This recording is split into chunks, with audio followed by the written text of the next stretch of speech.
Hello and thanks for tuning in again to the Robert Morris Women's Basketball Weekly. I'm Chris Mueller here alongside Associate Head Coach Charlie Buscaglia. Today we'll be talking some NEC tournament preview as the Colonials prepare for Fairleigh Dickinson here at the Sewell Center. And Coach, just to start out, the month of March began with a win against St. Francis and then last night a loss to Wagner.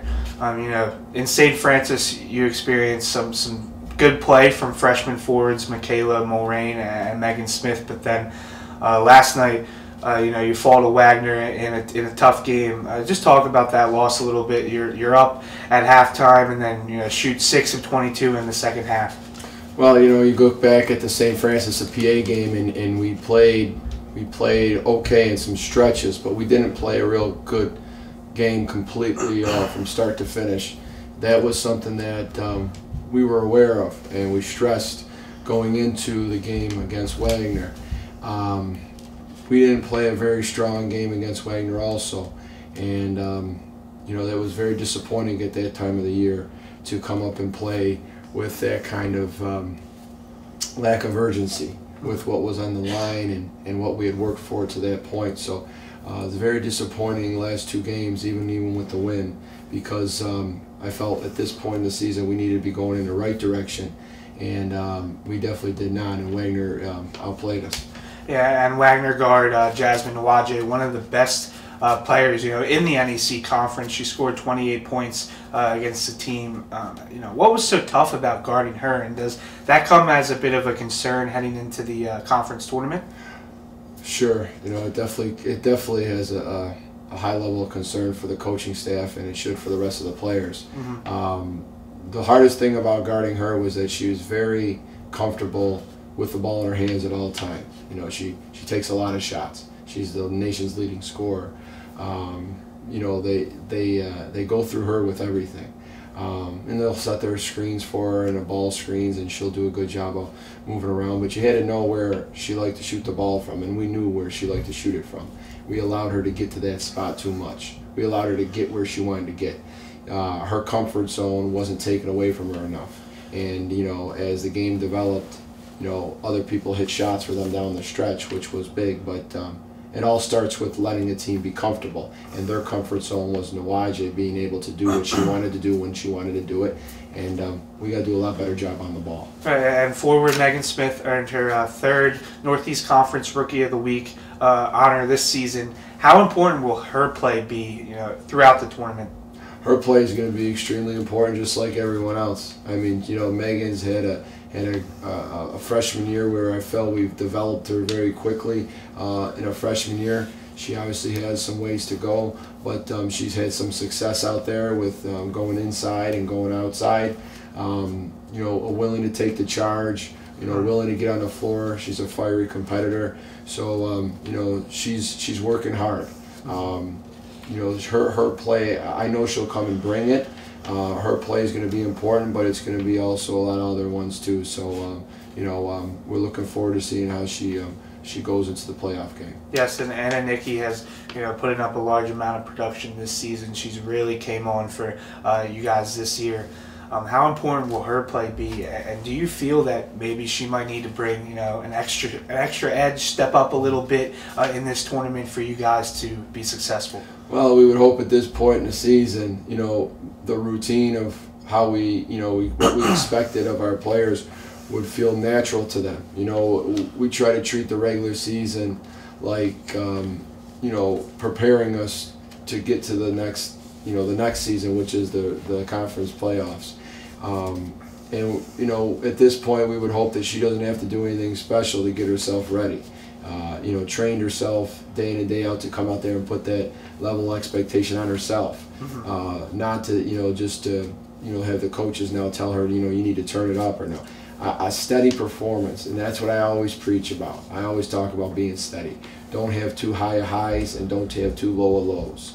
Stay even keel and put that pressure on yourself throughout the season, because when you get to this point in the year It's got to be natural now. It shouldn't feel unnatural. When you go to pregame meal, your pregame meal should feel the same way it did before. If you were loose at your pregame meal, then you should be loose when you get to the conference tournament. If you go to pregame meal and you're really focused, you should be really focused when you get to your pregame tournament. Nothing should feel different for you. And that's what we try to prepare our players to do. And whether they did it 100% of the time or they didn't will show when we get to the playoffs now. You feel that the youth of this team, Michaela, Megan, some of the other players, even the sophomore class, you feel that they're ready for or prepared for this intensity level that next week will bring? And what do you feel that their mindset's like right now? Well, I feel as a coaching staff, we've prepared them as much as we can. I feel like we've talked about what's coming up. We've prepared them through the course of the season. We've done everything we can to keep them focused going into this spot. You know, obviously when you're a young team, you know, there's always that concern of how they're going to handle this situation. End of the season, we had 4 games to go, and we were in first, and we lost 3 out of 4. And that's something that was disappointing to us. But with the youth of this team, you know, it's something that people look at and say, well, they're young.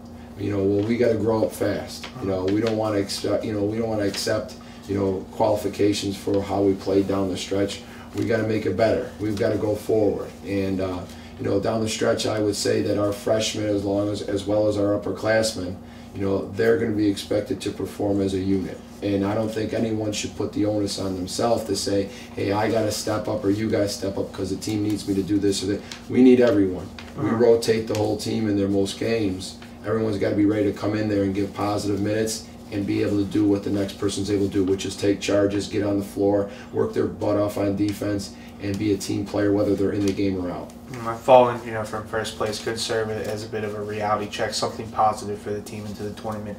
Now you take on the Knights of Fairleigh Dickinson, a team you've beat twice already this season. You know, they're going to bring it. It's going to be intense, high level. What's the key into you know, success against them? The key for success against Fairleigh Dickinson is fix the problems that we are having within our own team. You know, we played them twice, and both times we played them, they gave us different looks. Last time we played them, they really came at us in the second half. We had a great shooting performance in the first half. Niki was on fire. I'm sure they're going to remember that. I'm sure they're going to remember the fact that, you know, that most of the time you don't shoot as well as we did that first half. And we were able to hang on by 1 point, had to have a big stop at the end of the game. And we had opportunities to close that game out many times, and we didn't. I give Coach Sinnell a lot of credit for how well he keeps his team playing hard. They've had an amazing second half of the season. They've knocked off and should have knocked off probably more teams. They've been in a lot of close games. You know, they had some tough calls down the stretch in some of their games also that cost them, you know, some wins. But, you know, we understand that Fairleigh Dickinson is one of the hottest teams coming in. And not just hot because they've won every game, but the way they're playing. They are playing very strong right now. So I'll take my team when they're playing really hard, and I'll believe in them. They got to go out there and they got to play hard because Fairleigh is going to play very hard, and I don't want to get beat because of effort. How do the Knights impose a threat in terms of matchups with your team? They have a very fast point guard in Andreas. You know, she's the type of point guard that, you know, can not only get a step on you, but once she gets a step, extend that distance between her and her defender, where she's creating a lot of help a lot of the time. And as much as she's not a, you know, attack the rim kind of player, really, she sets up players around her a lot. She's got a very good nose for getting in the lane and then finding the open man for the open shot or for the drop off for the layup. So we got to make sure we do a good job on the ball, and that's something that we didn't do well against Wagner. We did not stay in front of the ball well. We did not work hard enough on the ball, and she's going to pose that same kind of threat for us. Not as much as a scorer like Nawaji was to score the ball, but obviously to dish off and set other people up. You know, they also have a good scorer in Cruz. You know, you leave Cruz open from the perimeter, she'll knock it down. You also allow her to get in her comfort zone in the middle of the lane, she'll hit the mid-range jumper. So there's a player right there that's offensively talented you got to worry about. And then first and foremost is Erica Livermore, somebody that I feel, you know, is a great story for them, who's come back from an injury, and she's come back playing really well. You know, there's one thing to get a player back that was a dominant player for you, just to be out there and to help the team. But she's now emerged into a go-to player again. She's putting up over 30 a game sometimes. She's good inside. She's good outside now. She shoots a 3 with touch.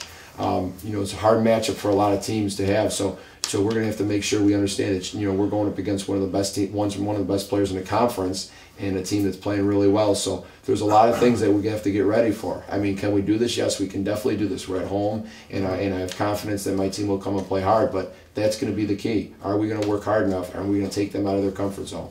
Well, thank you, Coach, and best of luck. And make sure you turn into the Colonials. It's March Madness, the best time of the year. And as always, streaming is available via NEC Front Row.